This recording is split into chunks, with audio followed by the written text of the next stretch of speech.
Hello friends, welcome back to my YouTube channel. ಇವತ್ತಿನ ವಿಡಿಯೋದಲ್ಲಿ ಸೈನಿಕ್ ಸ್ಕೂಲ್ನ ಎಂಟ್ರೆನ್ಸ್ ಎಕ್ಸಾಮ್ನ ಅರ್ಜಿ ಪ್ರಾರಂಭವಾಗಿದೆ.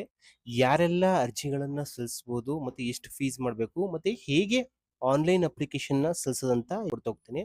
ನೀವೇನಾದರೂ ಹೊಸಬರಾಗಿದ್ದರೆ ನಮ್ಮ ಚಾನಲ್ನ ಲೈಕ್ ಮಾಡಿ, ಶೇರ್ ಮಾಡಿ, ಸಬ್ಸ್ಕ್ರೈಬ್ ಮಾಡಿ.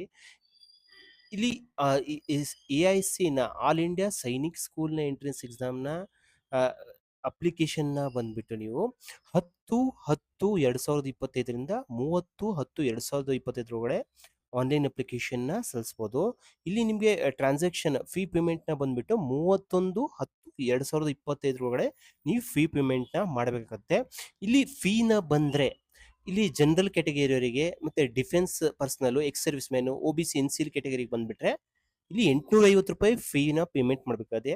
ಅದೇ ಥರ SC ST ಕ್ಯಾಂಡಿಡೇಟ್ಸಿಗೆ ಬಂದರೆ ₹700 ಫೀನ ಪೇಮೆಂಟ್ ಮಾಡಬೇಕಾಗುತ್ತೆ. ನೀವೇನಾದರೂ ಆನ್ಲೈನ್ ಅಪ್ಲಿಕೇಶನ್ ಸಲ್ಲಿಸಬೇಕಾದ್ರೆ ಏನಾದರೂ ಕರೆಕ್ಷನ್ ಮಾಡೋದಿದ್ರೆ ಆ ಡೇಟ್ಸ್ ಬಂದ್ಬಿಟ್ಟು 2/11/2025ರಿಂದ 4/11/2025 ನೀವು ಕರೆಕ್ಷನ್ನ ಮಾಡಬೇಕಾಗತ್ತೆ. ಇಲ್ಲಿ ನಿಮಗೆ ಎಕ್ಸಾಮಿನೇಷನ್ ಬಂದ್ಬಿಟ್ಟು ಜನವರಿ ತಿಂಗಳಲ್ಲಿ ನಡೀತಾ ಹೋಗುತ್ತೆ. ನಿಮ್ಗೆ ವೆಬ್ಸೈಟಲ್ಲಿ ಅಡ್ಮಿಟ್ ಕಾರ್ಡ್ ಡೌನ್ಲೋಡ್ ಇಂಟಿಮೇಷನ್ನ ಮಾಡ್ತಾ ಹೋಗ್ತಾರೆ, ಅಥವಾ ನಿಮ್ಮ ಮೇಲಿಗೆ ಅಥವಾ ನಿಮ್ಮ ಮೆಸೇಜ್ಗೆ ಇಂಟಿಮೇಷನ್ ಬರುತ್ತೆ. ಇಲ್ಲಿ ಎಕ್ಸಾಮಿನೇಷನ್ನ ಡ್ಯೂರೇಷನ್ ಬಂದ್ಬಿಟ್ಟು ಕ್ಲಾಸ್ 6ಗೆ ಅಡ್ಮಿಷನ್ ಆಗೋರಿಗೆ ಬಂದ್ಬಿಟ್ಟು ಟೈಮಿಂಗ್ಸ್ನ ಬಂದ್ಬಿಟ್ಟು 150 ನಿಮಿಷಗಳ ಕಾಲ ಎಕ್ಸಾಮ್ ನಡೀತಾ ಹೋಗುತ್ತೆ. 150 ನಿಮಿಷ ಬಂದರೆ 1.5 ಗಂಟೆ ಎಕ್ಸಾಮ್ ಇರುತ್ತೆ. ಅದೇ ಥರ ಕ್ಲಾಸ್ 9ಗೆ ಅಡ್ಮಿಷನ್ ಆಗೋರು ಬಂದ್ಬಿಟ್ಟು 180 ನಿಮಿಷಗಳ ಕಾಲ ಎಕ್ಸಾಮ್ ನಡೀತಾ ಹೋಗುತ್ತೆ. ಇಲ್ಲಿ ಟೈಮಿಂಗ್ಸ್ನ ಬಂದ್ಬಿಟ್ಟು 2ರಿಂದ 4:30, ನಿಮಗೆ ಕ್ಲಾಸ್ 9ಕ್ಕೆ ಬಂದ್ಬಿಟ್ಟು 2ರಿಂದ 5 ಗಂಟೆ ಒಳಗೆ ಎಕ್ಸಾಮ್ ನಡೀತಾ ಹೋಗುತ್ತೆ. ಇಲ್ಲಿ ವೆಬ್ಸೈಟ್ಸ್ ಲಿಂಕ್ನ ನಾನು ಇಲ್ಲಿ ಕೊಟ್ಟಿದ್ದಾರೆ. ಇಲ್ಲಿ ವೆಬ್ಸೈಟ್ಸ್ ಯಾವಾಗಿಂದ ಅಪ್ಲೈ ಮಾಡ್ಬೋದು. ಎಲಿಜಿಬಿಲಿಟಿ ಕ್ರೈಟೀರಿಯಾ ನೋಡೋದಾದ್ರೆ ಸೈನಿಕ್ ಸ್ಕೂಲಿಗೆ ಎಕ್ಸಾಮ್ ಬರೀಬೇಕಂತಂದ್ರೆ ಯಾವೆಲ್ಲ ಎಲಿಜಿಬಿಲಿಟಿ ಕ್ರೈಟೀರಿಯಾ ಬಂದರೆ ನೋಡೋದಾದ್ರೆ ಇಲ್ಲಿ 6ನೇ ಕ್ಲಾಸಿಗೆ ಅಡ್ಮಿಷನ್ ಆಗೋರು ಅಂದರೆ ಮುಂದಿನ ವರ್ಷದಲ್ಲಿ, ಈಗ ಪ್ರೆಸೆಂಟ್ 5ನೇ ಕ್ಲಾಸ್ ಓದ್ತಿರ್ಬೇಕು ಅಂಥವ್ರು ಎಕ್ಸಾಮ್ ಬರೀಬೇಕು. ಇದನ್ನ ಇಲ್ಲಿ ಕ್ಯಾಂಡಿಡೇಟ್ ಬಂದ್ಬಿಟ್ಟು 10ರಿಂದ 12 ವರ್ಷದೊಳಗಡೆ ಇರಬೇಕಾಗತ್ತೆ. 31 ಮಾರ್ಚ್ 2026 ಪ್ರಕಾರ 10ರಿಂದ 12 ವರ್ಷದ ಒಳಗಡೆ ಇರಬೇಕಾಗತ್ತೆ. ಇಲ್ಲಿ ಅವರು ನೋಡ್ರಿ 1 ಏಪ್ರಿಲ್ 2014ರಿಂದ 31 ಮಾರ್ಚ್ 2016 ಒಳಗಡೆ ಇದ್ದವರು ಅಪ್ಲೈ ಮಾಡೋದಕ್ಕೆ ಬರೋದಿಲ್ಲ. ಇಲ್ಲಿ ಗರ್ಲ್ಸು ಅಪ್ಲೈ ಮಾಡ್ಬೋದು. ಏಜ್ ಕ್ರೈಟೀರಿಯಾ ಬಂದ್ಬಿಟ್ಟು ಬಾಯ್ಸಿಗೂ ಗರ್ಲ್ಸ್ಗೂ ಎರಡು ಸೇಮ್ ಇರುತ್ತೆ. ಅದೇ ಥರ ಸೈನಿಕ್ ಸ್ಕೂಲ್ 9ನೇ ಕ್ಲಾಸ್ ಅಡ್ಮಿಷನ್ ಆಗ್ಬೇಕಂತಂದ್ರೆ ಆ ಕ್ಯಾಂಡಿಡೇಟ್ ಬಂದ್ಬಿಟ್ಟು ಗರ್ಲ್ಸ್ ಇರಲಿ ಅಥವಾ ಬಾಯ್ಸ್ ಇರಲಿ 13ರಿಂದ 15 ವರ್ಷದೊಳಗಡೆ ಇರಬೇಕಾಗತ್ತೆ. ಅದರಲ್ಲಿ ಅವರು ಬಂದ್ಬಿಟ್ಟು 1 ಏಪ್ರಿಲ್ 2011ರಿಂದ 31 ಮಾರ್ಚ್ ಇಲ್ಲಿ ಸೇಮ್ ಗರ್ಲ್ಸಿಗೂ ಎಲ್ಲ ಸೇಮ್ ತರ ಬರ್ತಾ ಹೋಗುತ್ತೆ. ಇಲ್ಲಿ ಮೀಡಿಯಂ ಆಫ್ ಎಕ್ಸಾಮಿನೇಷನ್ ಬಂದ್ರೆ ಇಲ್ಲಿ ಕ್ಲಾಸ್ 9ಗೆ ಅಡ್ಮಿಷನ್ ಅವರು ಇಂಗ್ಲಿಷ್ನಲ್ಲಿ ಮಾತ್ರ ಎಕ್ಸಾಮ್ ಬರಿಬೋದು. ಅದೇ ತರ ಕ್ಲಾಸ್ 6ಗೆ ಅಡ್ಮಿಷನ್ ಅವರು 13 ಲ್ಯಾಂಗ್ವೇಜಸ್ಗಳಲ್ಲಿ ಎಕ್ಸಾಮ್ನ ಬರಿಬೋದು. ನೀವು ಇಲ್ಲಿ ಕರೆಕ್ಟಾಗಿ ಸೆಲೆಕ್ಟ್ ಮಾಡಿರಬೇಕು. ಯಾಕಂತಂದ್ರೆ ನಿಮಗೆ ಬೈಲಿಂಗ್ವೆಲ್ ಎಕ್ಸಾಮ್ ಬುಕ್ಲೆಟ್ನ ಕೊಡ್ತಾರೆ. ಇಂಗ್ಲಿಷ್ ಪ್ಲಸ್ ನೀವು ಯಾವುದೊಂದು ಸೆಲೆಕ್ಟ್ ಮಾಡಿರ್ತೀರಾ ಆ ಬುಕ್ಲೆಟ್ ಕೊಡ್ತಾ ಹೋಗ್ತಾರೆ, ಅದರಲ್ಲಿ ಆನ್ಸರ್ ಮಾಡ್ತಾ ಹೋಗ್ಬೇಕಾಗತ್ತೆ. ಇಲ್ಲಿ ಎಕ್ಸಾಮಿನೇಷನ್ ಬಂದ್ಬಿಟ್ಟು ನಿಮಗೆ OMR ಶೀಟ್ಸ್ ಪ್ರಕಾರ 2 ಕ್ಲಾಸಿಗೆ, ಕ್ಲಾಸ್ 6 ಮತ್ತೆ ಕ್ಲಾಸ್ 9th ಅಡ್ಮಿಷನ್ಗೆ ಅದೇ ತರ ಇರುತ್ತೆ. ಮಲ್ಟಿಪಲ್ ಚಾಯ್ಸ್ ಕ್ವಶನ್ಸ್ ಇರುತ್ತೆ. ಇಲ್ಲಿ 6th ಸ್ಟ್ಯಾಂಡರ್ಡ್ಗೆ ಯಾವ ತರ ಎಕ್ಸಾಮಿನೇಷನ್ ಪ್ಯಾಟರ್ನ್ ಇರುತ್ತೆ ಅಂತ ನೋಡಿದ್ರೆ ಲ್ಯಾಂಗ್ವೇಜ್ನ ಕ್ವಶನ್ಸ್ ಇರುತ್ತೆ. ಟೋಟಲ್ ಬಂದ್ಬಿಟ್ಟು 300 ಮಾರ್ಕ್ಸ್ ಇರುತ್ತೆ. ಮ್ಯಾಥಮೆಟಿಕ್ಸ್ನ 50 ಕ್ವಶನು ಮೂರು ಇರ್ತವೆ. 50 ಕ್ವಶನ್ 3 ಮಾರ್ಕ್ಸಿಗೆ ಇರುತ್ತೆ. ಇಂಟೆಲಿಜೆನ್ಸ್ನ 25 ಕ್ವಶನ್ 2 ಮಾರ್ಕ್ಸಿಗೆ ಇರುತ್ತೆ. ಜನರಲ್ ನಾಲೆಜ್ನ 25 ಕ್ವಶನ್ 2 ಮಾರ್ಕ್ಸಿಗೆ ಇರುತ್ತೆ. ಟೋಟಲ್ ಬಂದ್ಬಿಟ್ಟು ಮಾರ್ಕ್ಸ್ 300 ಮಾರ್ಕ್ಸ್ ಇರುತ್ತೆ. ಇಲ್ಲಿ ಯಾವುದೇ ತರದ ನೆಗೆಟಿವ್ ಇವ್ಯಾಲ್ಯೂಯೇಷನ್ ಇರೋದಿಲ್ಲ.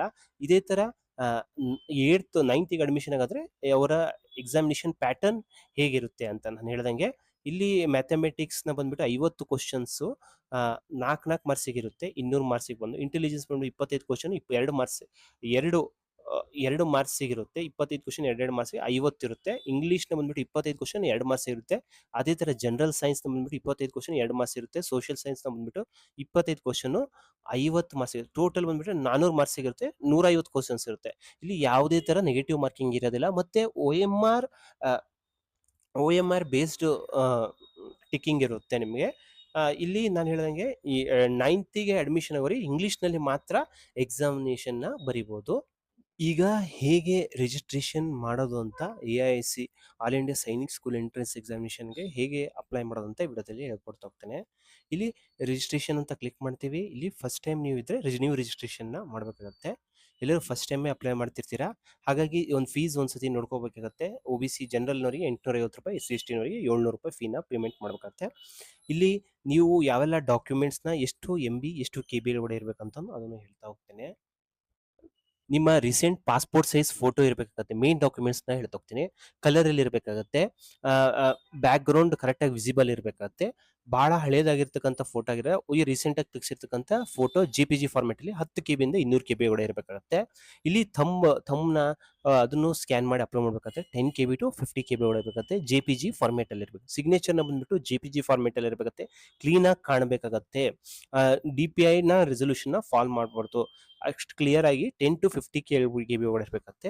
ನೀವೆಲ್ಲ ಡಾಕ್ಯುಮೆಂಟ್ಸ್ನ ಸ್ಕ್ಯಾನ್ ಕಾಪಿ ಬಂದ್ಬಿಟ್ಟು 50 KB ಇಂದ 300 KB ಒಳಗಡೆ ಇರಬೇಕಾಗುತ್ತೆ. ಸ್ಕ್ಯಾನ್ ಮಾಡಿ ಅಪ್ಲೋಡ್ ಮಾಡಿರ್ತಕ್ಕಂಥ ಡಾಕ್ಯುಮೆಂಟ್ ಬಂದ್ಬಿಟ್ಟು 300 KB ಒಳಗಡೆ ಕ್ಲೀನಾಗಿ ಕಾಣ್ತಿರ್ಬೇಕಾಗುತ್ತೆ. ಇಲ್ಲಿ ಈ ಚೆಕ್ ಬಾಕ್ಸ್ ಮೇಲೆ ಟಿಕ್ ಹಾಕ್ತೀರಾ, ಎಲ್ಲ ಓದ್ಕೊಂಡಿದ್ದೀನಿ ಅಂತಂದು ಇನ್ಫಾರ್ಮೇಷನ್ ಬಿಟ್ಟು ಕ್ಲಿಕ್ ಹಿಯರ್ ಟು ಪ್ರೊಸೀಡ್ ಅಂತ ಕೊಡಬೇಕಾಗುತ್ತೆ.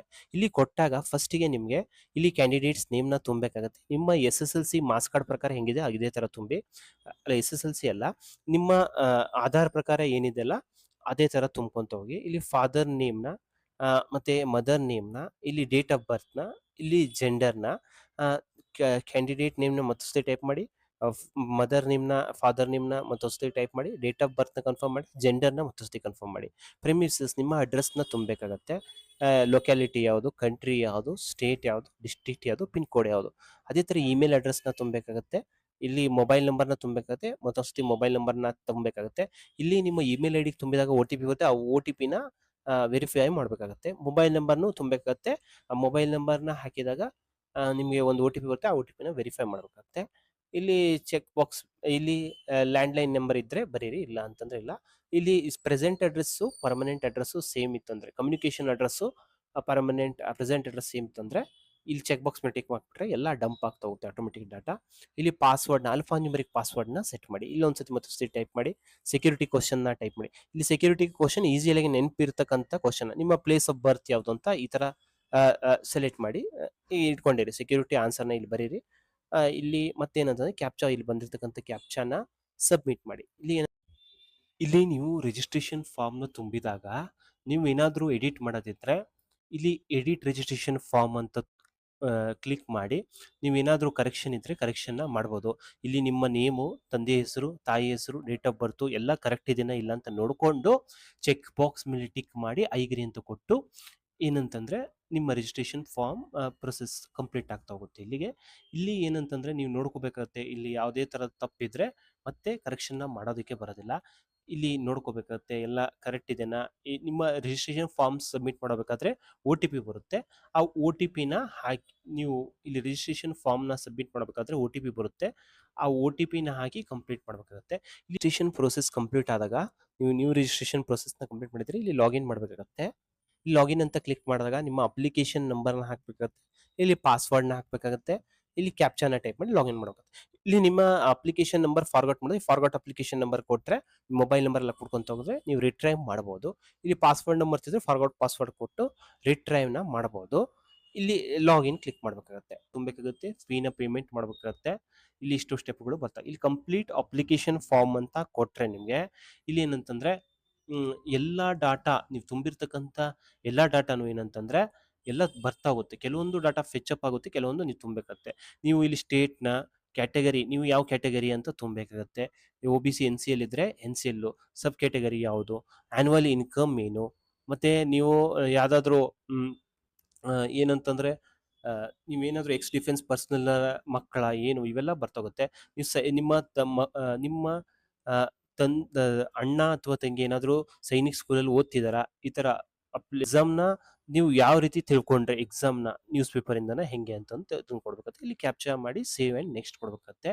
ಇಲ್ಲಿ ನೆಕ್ಸ್ಟ್ ನಾನು ಹೇಳ್ದಂಗೆ ಇಲ್ಲೆಲ್ಲ ತುಂಬಿ ಸೇವ್ ಆ್ಯಂಡ್ ನೆಕ್ಸ್ಟ್ ನೀವು ಕರೆಕ್ಟಾಗಿ ಇಲ್ಲಿ ನೀವು ತುಂಬಬೇಕಾದ್ರೆ ಇಲ್ಲಿ 2 ಸತಿ 3 ಸತಿ ಸಬ್ಮಿಟ್ ಮಾಡ್ಬೋದಾ ಅಂತ ಕೇಳುತ್ತೆ. ನೀವು ಕರೆಕ್ಟಾಗಿ ಎಲ್ಲ ಕರೆಕ್ಟಾಗಿ ಇದ್ದರೆ ಮಾತ್ರ ಸಬ್ಮಿಟ್ ಮಾಡಬೇಕಾಗತ್ತೆ. ಇಲ್ಲಿ ಇಲ್ಲಿ ನೀವು ಎಲ್ಲಿ ಯಾವ ರೀತಿ ವೆರಿಫಿಕೇಷನ್ನ ಮಾಡ್ಬೋದು ಅಂತ ಬಂದರೆ ಇಲ್ಲಿ ಪಾನ್ ಕಾರ್ಡ್ ಮುಖಾಂತರನೂ ನೀವು ವೆರಿಫಿಕೇಷನ್ನ ಮಾಡ್ಬೋದು. ಇಲ್ಲಿ ಅಥವಾ ನೀವು ಆಧಾರ್ ಕಾರ್ಡನ್ನ ಪ್ರಕಾರನೂ ಬರ್ತಾ ಹೋಗುತ್ತೆ ನಿಮಗೆ ಇಲ್ಲಿ ವೆರಿಫಿಕೇಷನ್ ಮಾಡೋದಕ್ಕೆ. ಇಲ್ಲಿ ಪಾನ್ ಕಾರ್ಡ್ ಇದ್ರೆ ಪಾನ್ ಕಾರ್ಡ್ನ ನೀವು ಆಪ್ಷನ್ನ ಸೆಲೆಕ್ಟ್ ಮಾಡ್ಬೇಕಾಗತ್ತೆ. ಇಲ್ಲಿ ಪಾನ್ ಕಾರ್ಡ್ ಇದ್ರೆ ನಿಮ್ಮ ಬ್ಯಾಂಕ್ ಅಕೌಂಟ್ ಇತ್ತು ಅಂತಂದ್ರೆ ನಿಮ್ಮ ಪಾನ್ ಕಾರ್ಡ್ ಆಪ್ಷನ್ ಸೆಲೆಕ್ಟ್ ಮಾಡೋದಕ್ಕೆ ಬರುತ್ತೆ. ಮೈನರ್ ಪಾನ್ ಕಾರ್ಡ್ ಇದ್ರೆ ಇಲ್ಲಿ ಪಾನ್ ಕಾರ್ಡ್ ನಂಬರ್ನ ಕನ್ಫರ್ಮ್ ಪಾನ್ ಕಾರ್ಡ್ ನಂಬರ್ನ ಕ್ಯಾಪ್ಚರ್ ಹೊಡೆದು ಸಬ್ಮಿಟ್ ಆ್ಯಂಡ್ ನೆಕ್ಸ್ಟ್ ಕೊಡ್ಬೇಕತ್ತೆ. ಇಲ್ಲಿ ಈ ತರ ಮತ್ತೆ ಇಲ್ಲಿ ಬರ್ತಾ ಹೋಗುತ್ತೆ. ಇಲ್ಲಿ ಪಾಪಪ್ ನಿಮಗೆ ಇಲ್ಲಿ ಕರೆಕ್ಟಾಗಿ ಸಬ್ಮಿಟ್ ಮಾಡ್ಬೋದು ಅಂತ ಕೇಳುತ್ತೆ 2-3 ಸತಿ. ಇಲ್ಲಿ ಎಸ್ ಇದ್ರೆ ಎಸ್ ಕೊಡ್ಬೇಕಾಗತ್ತೆ. ಇಲ್ಲಿ ನೆಕ್ಸ್ಟ್ ಏನಂತಂದ್ರೆ ಇಲ್ಲಿ ನೀವು ಐಡೆಂಟಿಟಿ ಡೀಟೇಲ್ಸ್ನ ತುಂಬಬೇಕಾಗತ್ತೆ. ಇಲ್ಲಿ ಪರ್ಸನಲ್ ಡೀಟೇಲ್ಸ್ನ ತುಂಬಿದ್ದೀರಾ, ಐಡೆಂಟಿಟಿ ಡೀಟೇಲ್ಸ್ನ ತುಂಬಿದ್ದೀರಾ, ಎಕ್ಸಾಮ್ ಆ್ಯಂಡ್ ಸೆಂಟರ್ ಡೀಟೇಲ್ಸ್ನ ತುಂಬಬೇಕಾಗತ್ತೆ. ನೀವೊಂದು ಯಾವ ಒಂದು ಸೆಂಟರ್ಲಿ ಎಕ್ಸಾಮ್ನ ಬರಿತೀರಾ ಅಂತಂದು. ಇಲ್ಲಿ ಸಿಕ್ಸ್ತ್ ನೀವು ಕ್ಲಾಸ್ 6th ಕ್ವಾಲಿಫಿಕೇಶನ್ ಡೀಟೇಲ್ಸ್ ಬರ್ತಾ ಹೋಗುತ್ತೆ. ಇಲ್ಲಿ ನೀವು ಪಾಸ್ಡ್ ಇದ್ರೆ ಕ್ಲಾಸ್ 8th ಅಲ್ಲಿ ತುಂಬ್ತಿದ್ರೆ ಕ್ಲಾಸ್ 9th ಅಪ್ಲೈ ಮಾಡಿದ್ರೆ ಕ್ಲಾಸ್ 8th ಡೀಟೇಲ್ಸ್ನ ತುಂಬಬೇಕಾಗತ್ತೆ. ಪಾಸ್ ಸ್ಟೇಟಸ್ ಏನು, ಪಾಸ್ಡ್ ಯಾವ ವರ್ಷದಲ್ಲಿ ಪಾಸ್ ಆಗಿದ್ದೀರಾ, ಯಾವ ಒಂದು ಎಕ್ಸಾಮಿನೇಷನ್ನು, ಯಾವ ಒಂದು ಯೂನಿವರ್ಸಿಟಿಯಿಂದ ಎಷ್ಟು ಪರ್ಸೆಂಟಿಂದ ಪಾಸ್ ಮಾಡಿದ್ದೀರಾ, ಎಷ್ಟು ಪರ್ಸೆಂಟೇಜ್ ಬಂದಿದೆ, ಎಷ್ಟು ಮಾರ್ಕ್ಸ್ಗೆ ಎಷ್ಟು ಮಾರ್ಕ್ಸ್, ಟೋಟಲ್ ಎಷ್ಟು ಮಾರ್ಕ್ಸ್ ಬಂದಿದೆ, ಎಷ್ಟು ಪರ್ಸೆಂಟೇಜ್ ಅಂತಂದು ಇಲ್ಲಿ ಕ್ಯಾಪ್ಷನ್ ತುಂಬಿ ಸೇವ್ ಆ್ಯಂಡ್ ನೆಕ್ಸ್ಟ್ ಕೊಡ್ಬೇಕತ್ತೆ. ಎಲ್ಲ ಥರದ ಫಾರ್ಮ್ ತುಂಬೋಬೇಕಾದ್ರೆ ನೀವೆಲ್ಲ ಕರೆಕ್ಟಾಗಿ ಇಲ್ಲಿ ಈ ಥರ ಪಾಪಪ್ ಬರ್ತಾ ಹೋಗುತ್ತೆ, ಸಬ್ಮಿಟ್ ಮಾಡಿರ್ತೀವಿ, ಚೆಕ್ ಮಾಡಿ ಸಬ್ಮಿಟ್ ಮಾಡ್ತಾ ಹೋಗ್ಬೇಕಾಗತ್ತೆ. ಇಲ್ಲಿ ಅಡಿಷ್ನಲ್ ಡೀಟೇಲ್ಸ್ನ ಬಂದ್ಬಿಟ್ರೆ ನೀವು ಯಾವುದಾದ್ರೂ AIC ಎಕ್ಸಾಮ್ನ ಬರ್ದಿದ್ದೀರಾ ಅಂತಂದು ಯಾವಾಗಾದ್ರೂ ಬರ್ದಿದ್ದೀರಾ ಅಂತ ಕೇಳುತ್ತೆ. ಇಲ್ಲಿ ನೀವು ಒಂದೇ ಒಂದು ಸತಿ ಬರೆಯೋಕ್ಕಾಗೋದು, ಹಾಗಾಗಿ ನೋ ಅಂತಂದು. ಇಲ್ಲಿ ನಿಮ್ಮ ಯಾರಾದರೂ ರಿಲೇಷನ್ನು ಸೈನಿಕ್ ಸ್ಕೂಲಲ್ಲಿ ವರ್ಕ್ ಮಾಡ್ತಿದ್ದೀರಾ ಅಂತ ಕೇಳುತ್ತೆ. ಇಲ್ಲಿ ನೋ ಅಂತಾನೆ ಸೆಲೆಕ್ಟ್ ಮಾಡಬೇಕು. ಎಸ್ ಇದ್ರೆ ಅಪ್ಲೈ ಮಾಡೋದಕ್ಕೆ ಬರೋದಿಲ್ಲ. ಇಲ್ಲಿ ಕ್ಯಾಪ್ಚರ್ನ ತುಂಬಿ ಸೇವ್ ಆ್ಯಂಡ್ ನೆಕ್ಸ್ಟ್ ಕೊಡ್ಬೇಕಾಗತ್ತೆ. ನೆಕ್ಸ್ಟ್ ಒಂದು ಫೀಲ್ಡಲ್ಲಿ ಏನಂತಂದ್ರೆ ಇಲ್ಲಿ ನಿಮ್ಮ ಡಾಕ್ಯುಮೆಂಟ್ಸ್ನ ಎಲ್ಲ ಫಿಲ್ಅಪ್ ಮಾಡಬೇಕಾಗತ್ತೆ. ಇಲ್ಲಿ ನೋಡ್ರಿ, ಫಸ್ಟ್ ಕಾಂಟ್ಯಾಕ್ಟ್ ಡೀಟೇಲ್ಸ್ನ ತುಂಬಿದ್ರಿ, ನಿಮ್ಮ personal details, next identity details, centre ಡೀಟೇಲ್ಸ್ನ ತುಂಬಬೇಕಾಗತ್ತೆ. ನೀವು ಅಲ್ಲಿ ನಿಮಗೆ ನೋಡಿದಾಗ ಯಾವ ಒಂದು ಸೆಂಟರ್ ಹತ್ರ ಇರುತ್ತೆ ಅದನ್ನ ಸೆಲೆಕ್ಟ್ ಮಾಡಬೇಕಾಗತ್ತೆ. ಇಲ್ಲಿ ಯಾವೆಲ್ಲ ಡಾಕ್ಯುಮೆಂಟ್ಸ್ನ ಅಪ್ಲೋಡ್ ಮಾಡೋಕೆ ಬರೋದಿದ್ರೆ ಫೋಟೋಗ್ರಾಫ್ನ ನಿಮ್ಮದು, ಥಂಬ್ನ ಒಂದು, ಸಿಗ್ನೇಚರ್ನ ಒಂದು, ಕ್ಯಾಟಗರಿ ಸರ್ಟಿಫಿಕೇಟು, ಡೊಮೈಸಲ್ ಸರ್ಟಿಫಿಕೇಟ್ನ ಅದನ್ನ ಅಪ್ಲೋಡ್ ಮಾಡಬೇಕಾಗತ್ತೆ. ಡೇಟ್ ಆಫ್ ಬರ್ತ್ ಸರ್ಟಿಫಿಕೇಟು, ಮತ್ತೆ ಏನಂತಂದ್ರೆ ಸ್ಟೂಡೆಂಟ್ಸ್ ಇಲ್ಲಿ ಇದು ಬೇರೆಯವರಿಗೆ ಬರ್ತಾ ಹೋಗುತ್ತೆ. ಇಲ್ಲಿ ಇಷ್ಟು ಡಾಕ್ಯುಮೆಂಟ್ಸ್ನ ಫಿಲ್ಅಪ್ ಮಾಡಬೇಕಾಗತ್ತೆ. ಇಲ್ಲಿ ಯಾವ ಒಂದು ಸೈಜಲ್ಲಿ ಅಂತ ಹೇಳಿದ್ದೀನಿ ನಾನು. ಫೋಟೋಗ್ರಾಫ್ ಬಂದರೆ 10 KB to 200 KB ಒಳಗಡೆ JPG ಫಾರ್ಮೆಟು, 10 to 50 ಇರಬೇಕಾಗತ್ತೆ ತಂಬು, 10 to 50 ಸಿಗ್ನೇಚರ್ ಇರಬೇಕಾಗತ್ತೆ, 50 to 300 ಡೊಮೆಸೈಲ್ ಸರ್ಟಿಫಿಕೇಟ್ ಬಂದು, 50 to 300, 50 to 300 ಬರ್ತ್ ಸರ್ಟಿಫಿಕೇಟ್ ಬಂದು, ಇಷ್ಟೆಲ್ಲ ಡಾಕ್ಯುಮೆಂಟ್ಸ್ನ ನೀವು ಅಪ್ಲೋಡ್ ಮಾಡೋಕತ್ತೆ. ಇಲ್ಲಿ ಎಲ್ಲ ಥರದ ನೀವು ಕರೆಕ್ಟಾಗಿ ಇದೇನೋ ಇಲ್ಲ ಅಂತಂದು ರಿವ್ಯೂ ಪೇಜ್ ಮಾಡೋಕತ್ತೆ. ಎಲ್ಲ ಡೀಟೇಲ್ಸ್ ಕರೆಕ್ಟ್ ಇದ್ರೆ ಮಾತ್ರ ನೀವು ನೀವು ತುಂಬಿರ್ತಕ್ಕಂಥ ಎಲ್ಲ ಫೀಲ್ಡ್ಸು, ತಂಬು, ಸರ್ಟಿಫಿಕೇಟ್ಸ್ ಎಲ್ಲ ಅಪ್ಲೋಡ್ ಮಾಡಿದಿರಲ್ಲ ಇಲ್ಲಿ ತೋರಿಸ್ತಾ ಹೋಗುತ್ತೆ. ಕರೆಕ್ಟಾಗಿ ಅಪ್ಲೋಡ್ ಮಾಡಿದಿರಲ್ಲ ಚೆಕ್ ಮಾಡ್ಕೋಬೇಕಂತೆ. ಎಲ್ಲ ಕರೆಕ್ಟಾಗಿ ಇದ್ದರೆ ಇಲ್ಲಿ ನೋಡ್ರಿ, ಇಲ್ಲಿ ಈ ಥರ ರಿವ್ಯೂ ಪೇಜ್ ಬರ್ತಾ ಹೋಗುತ್ತೆ ನಿಮಗೆ. ರಿವ್ಯೂ ಪೇಜಲ್ಲಿ ನಿಮ್ಮ ಕ್ಯಾಂಡಿಡೇಟ್ಸ್ ಹೆಸರು, ಮತ್ತು ಯಾವ ಒಂದು ಜೆಂಡರು, ಗಾರ್ಡಿಯನ್ ನೇಮು, ಯಾವ ಒಂದು ಸ್ಟೇಟ್ನಲ್ಲಿ NCLs ಕ್ಯಾಟಗರಿ ಯಾವುದು, ಇನ್ಕಮ್ ಸರ್ಟಿಫಿಕೇಟ್ ಯಾವುದು, ಇಲ್ಲಿ ಯಾವ ಥರ ತಿಳ್ಕೊಂಡ್ರಿ, ಪಾನ್ ಕಾರ್ಡ್ ನಂಬರು, ನಿಮ್ಮ ಪಾನ್ ಕಾರ್ಡ್ ಮುಖಾಂತರ ಅಪ್ಲೈ ಮಾಡಿದ್ರೆ ನಿಮ್ಮ ಸ್ಕೂಲಿಂದ ಪಾಸ್ ಆಗಿದ್ದೀರಾ, ಯಾವ ಒಂದು ಇದು, ಮತ್ತು ಎಕ್ಸಾಮ್ ಸಿಟಿ ಪ್ರಿಫರೆನ್ಸ್ನ ಸೆಲೆಕ್ಟ್ ಮಾಡಿರಬೇಕು, ಯಾವ ಒಂದು ಅದನ್ನು ಸೆಲೆಕ್ಟ್ ಮಾಡಬೇಕು. ಮತ್ತು ಗಾರ್ಡಿಯನ್ನ ಕ್ವಾಲಿಫಿಕೇಷನ್ ಏನು, ಆಕ್ಯುಪೇಷನ್ ಏನು, ಗಾರ್ಡಿಯನ್ನ ಏನು ಓದಿದ್ದಾರೆ ಅಂತಂದು ಇವೆಲ್ಲ ಬರ್ತಾ ಹೋಗುತ್ತೆ. ಇಲ್ಲಿ ಡೀಟೇಲ್ಸು ಎಲ್ಲ ತುಂಬಬೇಕಾಗುತ್ತೆ. ಎಲ್ಲ ಕರೆಕ್ಟಾಗಿದೆಯಾ ಇಲ್ಲ ಅಂತ ನೋಡಿಕೊಂಡು ನೀವೆಲ್ಲ ಮಾಡಿರ್ತಕ್ಕಂಥ ಅಪ್ಲೋಡು ಎಲ್ಲ ಕರೆಕ್ಟ್ ಇದ್ದರೆ ಚೆಕ್ ಬಾಕ್ಸ್ ಮೇಲೆ ಎಲ್ಲ ಟಿಕ್ ಮಾಡಿ, ಎಲ್ಲ ಕರೆಕ್ಟ್ ಚೆಕ್ ಮಾಡಿದ್ದೀನಿ ಅಂತಂದು ಇಲ್ಲಿ ಏನಂತಂದರೆ ಫೀ ಪೇಮೆಂಟ್ನ ಮಾಡಬೇಕಾಗತ್ತೆ. ಇಲ್ಲಿ ನಿಮ್ಮ ಇಮೇಲ್ ID ಮತ್ತು ಇದನ್ನು ವೆರಿಫೈ ಮಾಡಬೇಕಾಗುತ್ತೆ. ಎಸ್ ಇಲ್ಲಿ ಎಡಿಟ್ ಮಾಡಿದ್ರೆ ಎಡಿಟ್ ಮಾಡ್ಬೋದು, ಇಲ್ಲಾಂದರೆ S email ID to be verified ಅಂತ ಕ್ಲಿಕ್ ಮಾಡಿದ್ರೆ ನಿಮ್ಮ ಇಮೇಲ್ IDಗೆ ಒಂದು OTP ಬರುತ್ತೆ. ಆ ಸಬ್ಮಿಟ್ ಆ್ಯಂಡ್ ಗೆಟ್ OTP ಅಂತ ಕೊಟ್ಟರೆ OTP ಬರುತ್ತೆ. ಆ OTPನ ಹಾಕಿ ಕ್ಯಾಪ್ಚನ್ ಹಾಕಿ ಸಬ್ಮಿಟ್ ಮಾಡಬೇಕಾಗತ್ತೆ. ಇಲ್ಲಿ ಏನಂತಂದರೆ ನಿಮ್ಮ ಇಮೇಲ್ IDಗೆ ಒಂದು OTP ಬಂದಿರುತ್ತೆ, ಅದನ್ನು ಹಾಕಿ ವೆರಿಫೈ ಮಾಡಿದ್ರೆ ನಿಮ್ಮ ಇಮೇಲ್ ID ವೆರಿಫೈ ಆಗ್ತಾ ಹೋಗುತ್ತೆ. ಇಲ್ಲಿ ನೆಕ್ಸ್ಟ್ ಬಂದುಬಿಟ್ಟು ರಿಜಿಸ್ಟ್ರೇಷನ್ ಫಾರ್ಮ್ನ ಎಲ್ಲ ಕರೆಕ್ಟಾಗಿ ತುಂಬಿರ್ತೀರ. ಅಪ್ಲಿಕೇಶನ್ನ ಎಲ್ಲ ಜನರಲ್ ಡೀಟೇಲ್ಸ್ನ ಫಿಲ್ಅಪ್ ಮಾಡಬೇಕಾಗತ್ತೆ. ಮೊಬೈಲ್ ನಂಬರ್ ವೆರಿಫಿಕೇಶನ್ ಮಾಡಬೇಕು, ಇಮೇಲ್ ID. ಲಾಸ್ಟ್ ಒಂದು ಸ್ಟೆಪ್ನಲ್ಲಿ ಫೀ ಪೇಮೆಂಟ್ನ ಮಾಡಬೇಕು. ಆನ್ಲೈನ್ ಪೇಮೆಂಟ್ ಸೆಲೆಕ್ಟ್ ಮಾಡಬೇಕಾಗುತ್ತೆ. ಪ್ರೊಸೆಸ್ ಫಾರ್ ಪೇಮೆಂಟ್ ಅಂತ ಕ್ಲಿಕ್ ಮಾಡಿದ್ರೆ ಇಲ್ಲಿ ಏನಂತಂದರೆ ನೀವು ಯಾವ ಒಂದು UPI ಮುಖಾಂತರ ಪೇಮೆಂಟ್ ಮಾಡಿದ್ರೆ ಜಲ್ದಿ ಈಸಿಯಾಗಿ ಮಾಡ್ಬೋದು. ಹಾಗಾಗಿ ಸೆಕೆಂಡ್ ಒಂದು ಸೆಲೆಕ್ಟ್ ಮಾಡಿ ಪ್ರೊಸೀಡ್ ಫಾರ್ ಪೇಮೆಂಟ್ ಅಂತ ಕೊಟ್ಟರೆ ಇಲ್ಲಿ UPI ಮುಖಾಂತರ ಸ್ಕ್ಯಾನ್ ಮಾಡಿದ್ರೆ ಪೇಮೆಂಟ್ ಆಗ್ತಾ ಹೋಗುತ್ತೆ. ಆಮೇಲೆ ನಿಮ್ಗೆ ಅಕ್ನಾಲೇಜ್ಮೆಂಟ್ ಸ್ಲಿಪ್ ಬರ್ತಾ ಹೋಗುತ್ತೆ. ನಿಮ್ಮ ಎಕ್ಸಾಮಿನೇಷನ್ ಸಿಟಿ ಯಾವುದು ಮತ್ತು ಯಾವೊಂದು ತಾರೀಕಲ್ಲಿ ನಡೀತಾ ಹೋದಂತ ಎಲ್ಲ ನಿಮಗೆ ಇಮೇಲ್ ಮುಖಾಂತರ ಅಥವಾ ಮೊಬೈಲ್ ನಂಬರ್ಗೆ ಮೊಬೈಲ್ ನಂಬರ್ಗೆ ಮೆಸೇಜ್ ಬರ್ತಾ ಹೋಗುತ್ತೆ. ಅಥವಾ NTA ಸೈಟ್ನ ವಿಸಿಟ್ ಮಾಡೋ ಮುಖಾಂತರ ನೀವು ಅಡ್ಮಿಟ್ ಕಾರ್ಡ್‌ನ ಡೌನ್‌ಲೋಡ್ ಯಾವಾಗ ಬಿಡ್ತಾರಂತ ನೋಡ್ಕೋಬಹುದು. ಈ ವೆಬ್‌ಸೈಟ್ ಲಿಂಕ್‌ನ ನಾನು ನನ್ನ ವಿಡಿಯೋ ಡಿಸ್ಕ್ರಿಪ್ಷನ್ ಕೊಟ್ಟಿರ್ತೀನಿ. ಆ ಲಿಂಕ್‌ನ ಮೇಲೆ ಕ್ಲಿಕ್ ಮಾಡೋ ಮುಖಾಂತರ ನೀವು ಸೈನಿಕ್ ಸ್ಕೂಲ್‌ನ ನೋಟಿಫಿಕೇಷನ್‌ನ ಡೌನ್‌ಲೋಡ್ ಮಾಡಿ, ಅದನ್ನೆಲ್ಲ ಕರೆಕ್ಟಾಗಿ ತಿಳ್ಕೊಂಡು ಆನ್‌ಲೈನ್ ಅಪ್ಲೈ ಮಾಡಿ. ಈ ವಿಡಿಯೋ ನಿಮ್ಗೆ ಇಷ್ಟವಾದಲ್ಲಿ ನಮ್ಮ ಚಾನಲ್‌ನ ಲೈಕ್ ಮಾಡಿ, ಶೇರ್ ಮಾಡಿ, ಸಬ್ಸ್ಕ್ರೈಬ್ ಮಾಡಿ. Thank you.